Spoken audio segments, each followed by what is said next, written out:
since Corson 5 fell and this rotten place arose out of the ashes like a blood-eaten pimple. The Emperor promised peace and order, but all Ms. Zircon got was oppression and slightly cheaper consumer electronics. Travel to other worlds has been heavily restricted, along with civil liberties and public crying. But with all the bleakness and despair and hideous architecture, there is one grace note. This is where the resistance was born. Sargasso, the land the time forgot. Or rather, the land the Emperor took one look at and could not forget fast enough. Full of acidic swamps, primordial beasts, and bugs. Lots of bugs. The Emperor quickly decided that there were better ways to spend his time than conquering this mudball. The Gelatonium outpost once belonged to the Kirchu tribe, but they were wiped out when they accidentally misspelled the Emperor's name on their tax returns. Since then, the Morts have moved in and salvaged what they could. Officially, they remain neutral in the galactic conflict, but unfortunately, rumors have arisen that they have been harboring a key member of the Resistance in secret.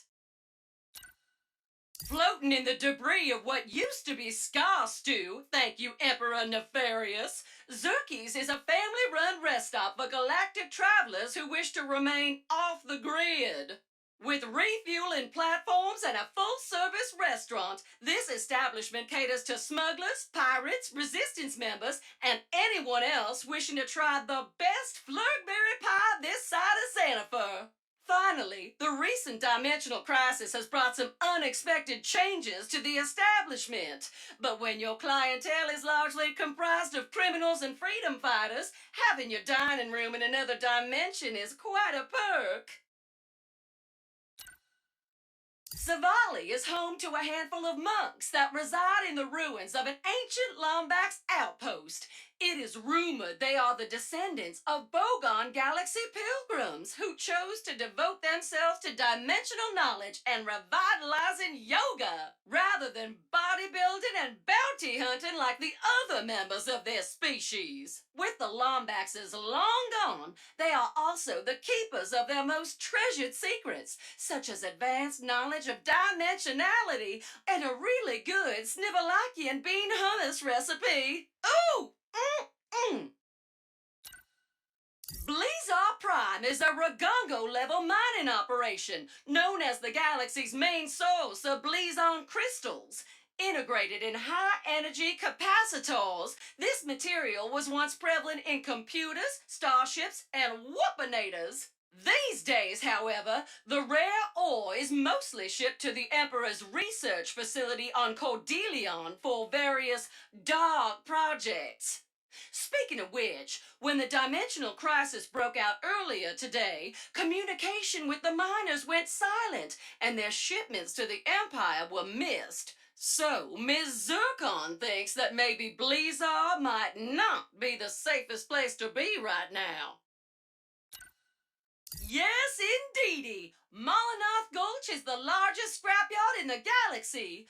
Once an arena for titanic robot death matches and full-contact poetry slams, this area became a well of highly sought-after ancient ore and rare technology.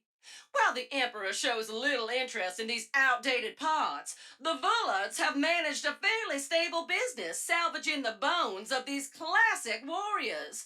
Or at least they did, until the pirates began to loot them on a regular basis. They say it takes tremendous pressure to create diamonds, so what better place to set up an experimental forge than the crushing depths of Cordelion's boundless oceans? Kadaro Station is one of the Emperor's most secure facilities, using a classified energy source to power its Rubion forge, which can manipulate the strongest metals while crafting the most delicate circuitry.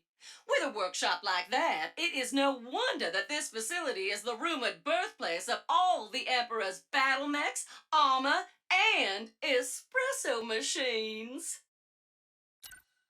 Dolus, the not-so-secret home base of the pirates, is a bastion for robots who wish to live a life of adventure, freedom, and morally ambiguous deeds. But that sort of life can be an expensive one, so the pirates have also waded into the treacherous waters of Brandon and Target markets by creating their very own theme park. Have you ever wanted to be a pirate for a day? You can, if you can survive the pirate trials.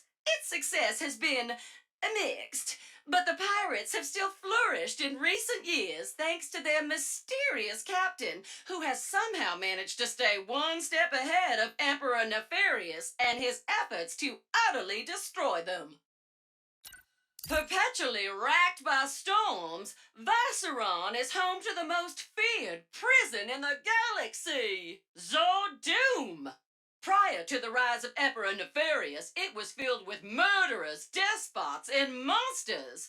Now it is packed to the brim with suspected resistance members, actual resistance members, and anyone who may have looked at the Emperor in a funny way. Overcrowding has also become a serious issue recently, but the Warden claims to have a bold new strategy: reforming prisoners with a gauntlet of crushing pistons. My dear Zerky is known for being a calm and peace-loving individual, committed to serving anyone and everyone. But what most patrons do not realize is that our family used to be elite synthoid weapons. Zerky himself conducted whole symphonies of pain, crushing his foes with ease. But as he sat amidst the ruins of Scar Stew, pondering the mass extinction he wrought upon its people, he realized that he could kill anything except hunger and thirst. So he laid down his blaster and built a place where he could try to slay those feelings on a daily basis. Ooh, so inspiring! Ms. Zircon, on the other hand, built a tidy side business selling and modifying weapons for those still hungry for violence, while their beloved son Junior set up a battle arena for those still thirsty for pain.